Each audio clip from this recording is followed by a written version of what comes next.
talking about the problems of if you've had a family, if you're kind of orphaned because of a narcissistic family, and how it can be hard to feel connected or feel like you're able to put something back together again that is like a family, because your friends don't necessarily need you the same way that you need them, and you can align yourself with other families, but they're still family and you're not. You're kind of an outsider, different things like that.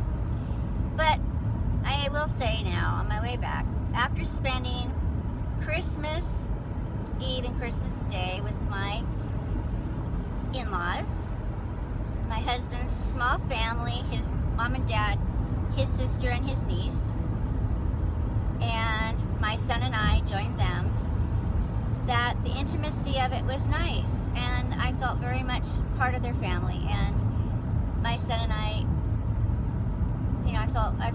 feel connected to them. That's not to say that if my husband were to turn on me like a snake, that he wouldn't take his family with him, but I don't think he's going to do that.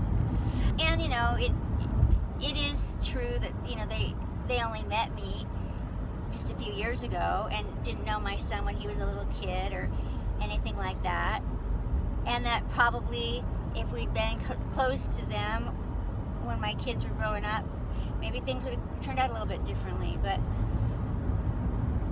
we've cut through a lot of territory. I feel like we know each other pretty well now, and so there is intimacy there. There's an intimacy there that's probably, I've had more candid conversations with my husband's sister and mother than I have had with my own mother and father and brother. They're just capable of it, and so that's good. It's not necessarily time, I guess. It's the quality of the time, and maybe maybe meeting them at this age, at their ages, is good for that. I don't know. They're maybe done with. Maybe it's like if I'd met them when they were only in their 50s, maybe we would have had to take a lot of time to build the intimacy that we have now. When there's not a lot of time in the future, maybe it cuts through some of that. I don't know.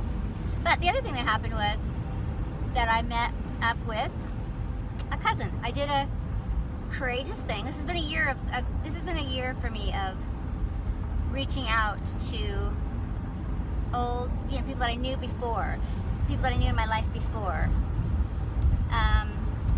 which has taken a lot of guts, because there's a lot of years that passed, and I don't know what anyone thinks happened. I don't, so it's taken some courage on my part. But this particular cousin, she had, over the years, had at least reached out. She sent me like a Christmas card, and then after my son died, she sent me a card, and I just felt a little bit connected to her, a little bit like she was inviting me to be real with her. And so I went ahead, and since she lives in the same town as my husband's family who we were going to visit, I figured, what the heck, I will see if she wants to get together. And she did. And so I just left the coffee shop where we met for an hour or so, and talked and met up, and of course, her perceptions of everything were really different, and we did get into it. I went ahead and got into it because I figured, what's the point? I haven't talked to her in, I haven't seen her. I haven't seen anybody in like 15 years. And so I figured, what's the point? I might as well at least just say what happened, fill them in. So I gotta be curious anyways. And so, she wasn't at all digging for information. She wasn't prying for information, but she also wasn't telling me, don't tell me, I don't want to hear it, So I went ahead and I told her my perspective on what's going on. She had the perspective of my family, like I think a lot of people did, that that we were like kind of this perfect family. She thought we were the Leave It to Beaver family. That's what she thought.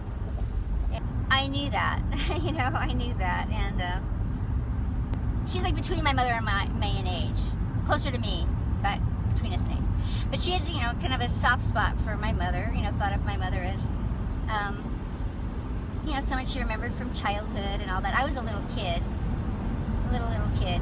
But my mother, I guess maybe perhaps my mother was to her like she was to me. Like my mother was like a teenager when she was a little kid, as she was a teenager to me when I was a little kid. Maybe it was like that. So she had, you know, kind of this soft spot in her heart for my mother, who she thought my mother was, and all of that.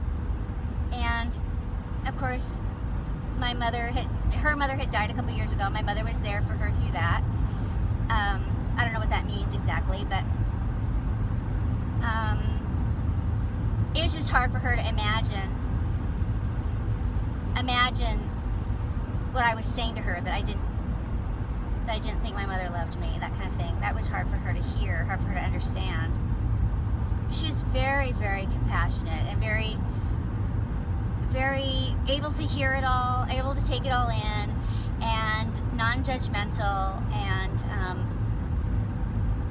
And when we said goodbye, it was like, she said, you know, would you like to get together? Let's have a girl cousin time where we just get together with, she's in a big family. She has like 4 sisters.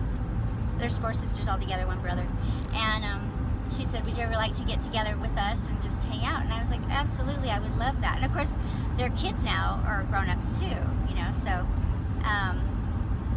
you know, her daughters are in their 20s and her niece and nephew are in their 30s or something. And so, yeah, I mean, it's kind of funny. So, yeah, so, you know, it's a bunch of grown-ups now. So, I thought that would be really, really great. And so, you know, it's just very confusing to people that don't, you know, this is so unusual to most people to think of things like that.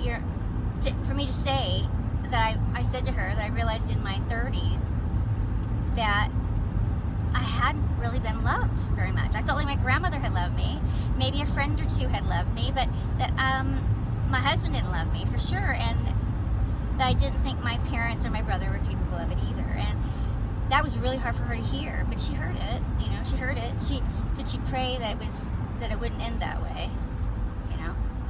I wanted to sort of say that for those of us that have been through these things where it's, you know, you think no one's going to relate, and really they don't, but it's still worth it to try and reach out to compassionate people, careful who, you know, but if you can share your story with some compassionate people, they can hear it. They can hear it, as long as, you know, especially when they're not invested, when they have no involvement in what happened, you know, when they're totally outside of what happened and they weren't guilty of anything, they weren't, you know, then that makes it easier, you know, if they don't have to feel wrong or accused or anything. That certainly helps. But you know, reaching out to new people, being selective of the new people that you put in your life. And then also when you reach out to old people, you know, not old people, but people that were in your life before, that you knew from before. If you do that carefully, and it's not like it has to be a complete slash and burn forever and ever. Granted, for me it has been pretty much, and for a long time, but selectively this year I've gone back and let a few people back in, and I'm glad I did, you know. About taking some emotional risks, about letting people into your life and trusting that there are people out there that can love you, and that there are people out there that are emotionally healthy, that not everyone is gonna use what you tell them against you, not everyone is gonna reject you, and not everyone's gonna take somebody else's side or needs to take a side at all.